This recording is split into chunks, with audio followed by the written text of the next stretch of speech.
नमस्कार दोस्तों, मैं दिलीप कुमार। दोस्तों, पटना के अखबार में आज एक खबर छपी है कि छात्र नेता दिलीप कुमार समेत 11 कोचिंग संचालकों, कोचिंग शिक्षकों को 20 मई को पटना सदर एसडीओ कोर्ट में शारीरिक रूप से उपस्थित होना पड़ेगा और बॉन्ड भरना पड़ेगा। 5 लाख रुपया और इतनी ही राशि के 2 सिक्योरिटी जमा करने होंगे। 17वीं बीपीएससी री एग्ज़ाम को लेकर जो आंदोलन चल रहा था उससे संबंधित है ये, और उसी अखबार में ये जिक्र है कि 28 फरवरी को ये एफआईआर दर्ज किया गया था। और आश्चर्य की बात यह है कि हम 18 और 19 दिसंबर को ही आंदोलन में थे गर्दनी बाग में, धरना स्थल पर। गर्दनी बाग जो धरना स्थल है वहाँ 18 और 19 दिसंबर को हम आंदोलन में शामिल हुए थे छात्रों के समर्थन में, और हम जांच की मांग कर रहे थे कि जो अभ्यर्थी आरोप लगा रहे हैं उसकी जांच हो, बापू परीक्षा परिसर में जो घटना हुई उस पूरे मामले की जांच हो निष्पक्ष, और क्वेश्चन का लेवल जो इतना नीचे चला गया, और अभ्यर्थी जो आरोप लगा रहे हैं कि पटना के कोचिंग शिक्षक के टेस्ट सीरीज से कुछ क्वेश्चन हूबहू मैच कर गया, उसकी जांच हो, और चेयरमैन को पद से हटाया जाए।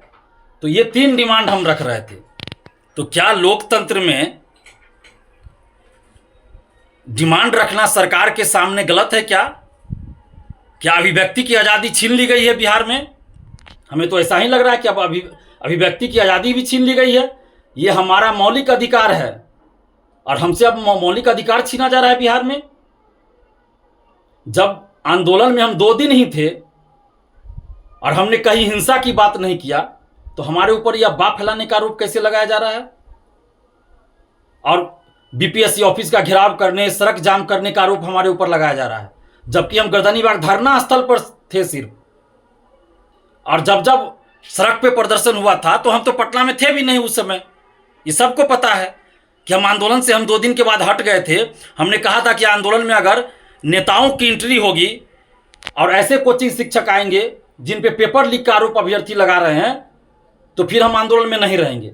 और 19 तारीख की शाम से जब नेताओं को बुलाया जाने लगा आंदोलन में, तो हम वहाँ से हट गए थे, और उसके बाद तो फिर हम गर्दनी बाग आंदोलन में गए भी नहीं। तो फिर हमारे ऊपर ये कैसा आरोप लगाया जा रहा है और बॉन्ड भरवाया जा रहा है 5 लाख रुपया, और इसके अलावे इतनी ही राशि के समान राशि के 2 सिक्योरिटी जमा करने होंगे, और 1 साल तक के लिए यह है। मतलब 1 साल तक दिलीप कुमार चुप रहे, कुछ नहीं बोले। अक्टूबर नवंबर में चुनाव है और इस दरमियान कई बहालियां आनी है, वैकेंसी आनी है, और कई परीक्षाएं होनी है। 17वीं का भी मेंस का रिजल्ट आना है, 71वीं का वैकेंसी आना है, TRE 4 की वैकेंसी आनी है, BSSC द्वितीय इंटर स्तरीय की परीक्षा होनी है, लाइब्रेरियन की बहाली आनी है, CGL 4 की बहाली आनी है, दरोगा की बहाली आनी है। तो यानी कि दिलीप कुमार चुप रहे, कुछ ना बोले, और ये जो परीक्षा माफिया है ये लोग आसानी से अपना खेल खेलते रहे। और आश्चर्य की बात है कि जो कोचिंग शिक्षक पटना के गर्दनी बाग धरना स्थल पर जाकर नौटंकी किए थे 3 दिन फरवरी में और 1 दिन दिसंबर में, और 1000 करोड़ रुपए के घोटाला की बात किए थे कि 17वीं बीपीएससी में 1000 रुपए का घोटाला हुआ है, किस अधिकारी के खाते में, किस कंपनी में, किस अधिकारी की पत्नी के खाते में पैसा गया है, वो सारी जानकारी उनके पास है। उस कोचिंग शिक्षक पे कोई एफआईआर दर्ज नहीं हुआ, उस कोचिंग शिक्षक से कोई पूछताछ नहीं हुई। क्यों भाई? तो क्या उसी कोचिंग शिक्षक के इशारे पे अब प्रशासन काम कर रही है? क्या चल रहा है बिहार में? क्या बिहार में लोकतंत्र नहीं बचा? बिहार में तानाशाही आ गई, हिटलरशाही है बिहार में। और नीतीश कुमार जी जो छात्र आंदोलन से उभरे हुए नेता हैं, बिहार के लंबे समय से मुख्यमंत्री हैं, कहते हैं सुशासन का राज है, कानून का राज है, भ्रष्टाचार पे 0 टॉलरेंस, न हम किसी को फंसाते हैं न बचाते हैं। तो नीतीश कुमार जी यहाँ तो साफ दिख रहा है कि आप छात्र नेता दिलीप को फंसा रहे हैं, और जो पेपर लीक धांधली सेटिंग में संलिप्त रहता है वैसे कोचिंग माफियाओं को बचाया जा रहा है आपके प्रशासन के द्वारा, आपकी सरकार के द्वारा। और ये 5 लाख रुपया, बेरोजगारों की लड़ाई हम लड़ते हैं, और हमारे ऊपर, हम खुद बेरोजगार, हमारे ऊपर 5 लाख रुपया जमा करना और इतनी ही राशि के 2 सिक्योरिटी जमा करना, यानी 15 लाख के आसपास हो जाता है। तो आप सोचिए कि किस तरह से बिहार में छात्र युवाओं के साथ जो लगातार अन्याय हो रहा है, क्या पेपर लीक बिहार में नहीं हुआ है? 67वीं बीपीएससी पेपर लीक हुआ। हमने मुख्यमंत्री जी आपको ही क्वेश्चन भेजा था, सीएमओ को भेजा था क्वेश्चन, आपने खुद संज्ञान लिया और परीक्षा रद्द हुई थी 67वीं। डीएसपी तक गिरफ्तार हुए थे और उसी में जांच में ये बात आई थी कि बीपीएससी ऑफिस से बाहर ले जाकर वो मार्कशीट रंगा जाता है, मेंस की कॉपियां लिखी जाती है और कई अधिकारियों पे जांच चल रही है।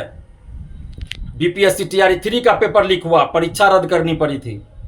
तो क्या पेपर लीक नहीं होता है बीपीएससी में? ये तो छुपी बात नहीं है किसी से, पेपर लीक तो होता है बीपीएससी में भी या अन्य परीक्षाओं का भी। तो पेपर लीक में संलिप्त बड़े बड़े कोचिंग माफियाओं को जेल में भेजने की हम मांग करते हैं, कार्रवाई करने की मांग करते हैं, तो हमारे ऊपर ही कार्रवाई की जाती है। और जिस चीज में हम शामिल नहीं है उसमें हमारा नाम घसीटकर जानबूझकर हमारा मुंह बंद करने का प्रयास किया जा रहा है। हमें मानसिक रूप से और आर्थिक रूप से प्रताड़ित करने की कोशिश की जा रही है। ये आर्थिक रूप से प्रताड़ित करना ही हुआ ना, 5 लाख रुपया हम कहां से देंगे?